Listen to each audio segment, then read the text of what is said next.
Welcome to the Alternative Hair Alchemist podcast.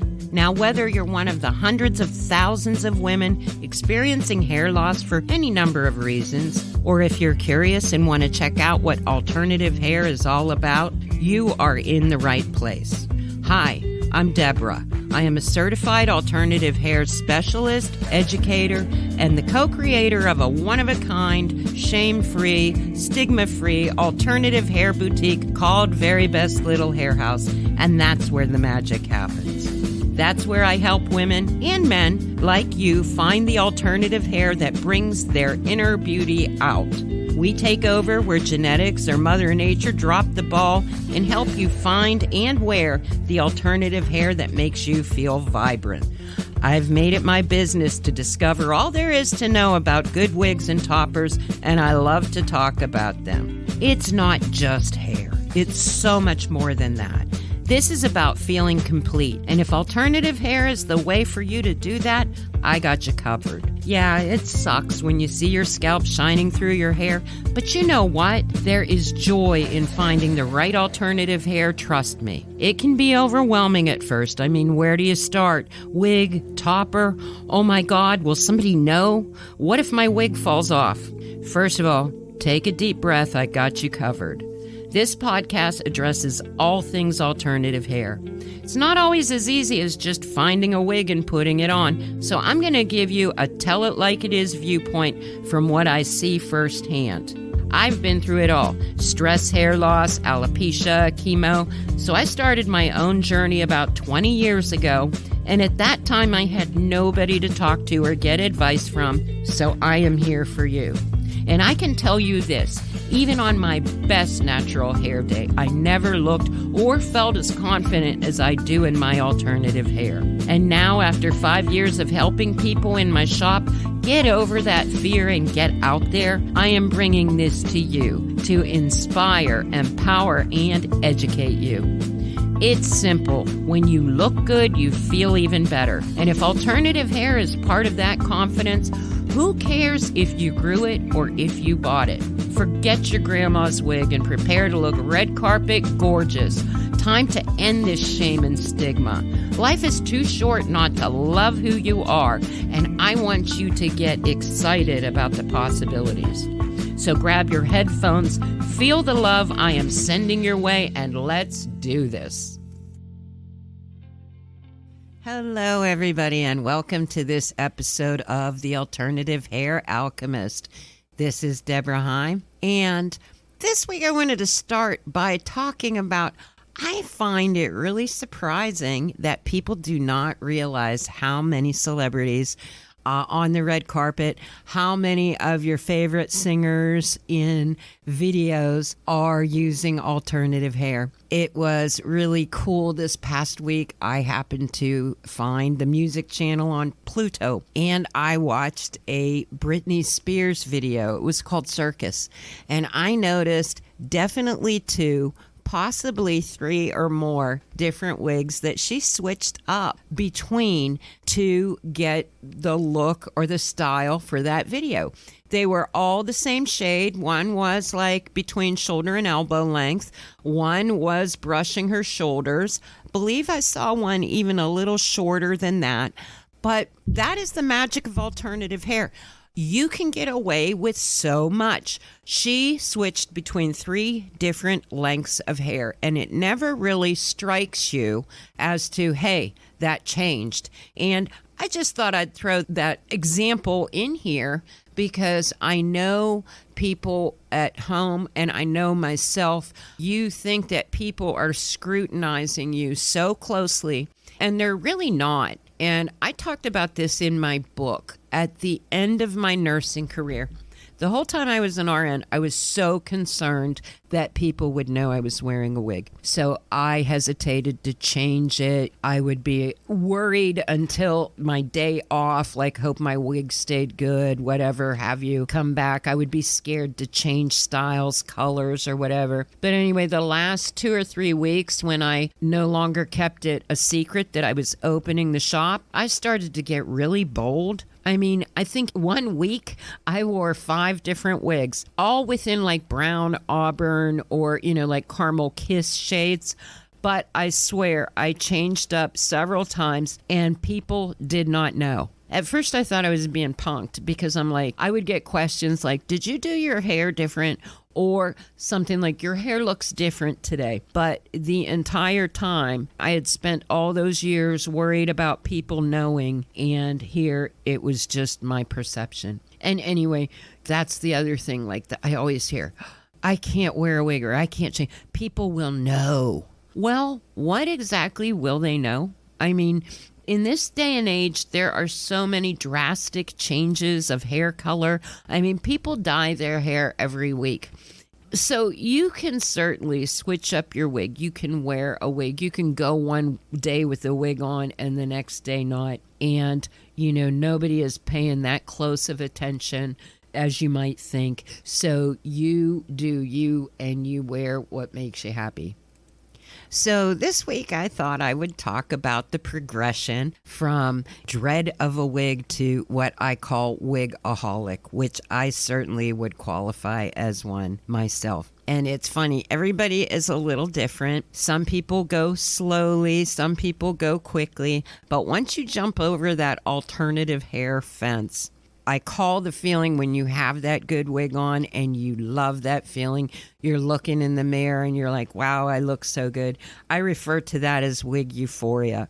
And I am not a psychiatrist and these are not medical terms, but I certainly hope there is wig euphoria in store for you. Some of the things I hear first when people are in my shop when it's their first wig, they're like, well, they'll ask me, how long is this wig going to last? And of course, I explain, well, it depends on the care you take of it. And, I explain and do all the teaching. But they're like, well, I'm only going to wear it when I go out. And if I had a penny for every time I've heard that, and it just simply proves not to be the case, because what happens is you get that wig euphoria. It starts to become your new normal, how you look with good hair. You get used to seeing it in the mirror, and it almost becomes, I know I go through it. When I take my wig off at night, it's like, oh, I'm missing something to a certain extent. Now, I'm good with myself, wig or not at this point, but it does become a part of you. And so as you go along, you're going to need more than one wig. So one of the strategies I talk about is I always kept a wig for good. I get 2 of the exact same color and style. I always recommend going slow. Make sure that the wig is going to work for you. So say it does and it's a success. So get another one exactly like that and rotate the wear. And then as one starts to show more wear than the other, then I would make the one my house wig or the wig for, running out to get the mail, what have you, and kept one for good. And I always kept rotating them, kept an eye on them, because wigs do wear out. And if you're worried about people knowing that you're wearing a wig, take really good care of it and look at it every day. Wig maintenance is so important for it to continue to look good. I am an advocate of washing them less. There are many schools of thought about this. We can get into wig care another time. But bottom line is, if you're going to do life in alternative hair, you will need more than one wig. And hopefully you can learn to branch into my next suggestion for strategy is once you find your color and approximate length, then I like to venture into different styles within that same color family.